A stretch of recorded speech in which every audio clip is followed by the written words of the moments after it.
พระสัมมาสัมพุทธคุณและเสริญสิริบริเวณพระวจนะขององค์ขอสิ่งคือต้องขอบคุณต่อชีวิตของพระโลยิ่งคนเราเมื่อเหตุนี้ก็เลิกเมื่อเหตุการณ์ก็เลิกองค์ทรงนำดีอติปัญญายิ่งคนแล้วก็อันเงินพระพรพระเจ้าแล้วก็การเจ้าเวียกเจ้างานทั้งที่พระองค์ทรงนำยิ่งเนี่ยเราจิตหน่วยแจ้งเวียกการนำเมื่อก็เลิกองค์ทรงนำปกป้องรักษารอดปลอดภัยเพื่อที่การเวลาตัวเดียวเองก็ติดเมฆผู้จะพักติดเมฆเวียกนัดเพื่อจิตแจ้งเอกมาถึงมาสังเอื้อจงทรงนำเยี่ยมแนวแต่ห้องบันทึกต้องตามนำแต่ก็จะขอบคุณเสริญอีกคนอีมันยอดขอบคุณความกระซ่าเนาะเตียปัญญาทำให้พระเจ้าทุกคน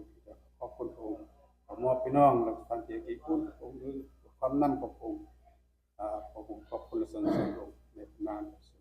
เนี่ยโอเคบุญยกเนี่ยทิศแม่ก็แล้วแจ้งเอกโรเห็นไหม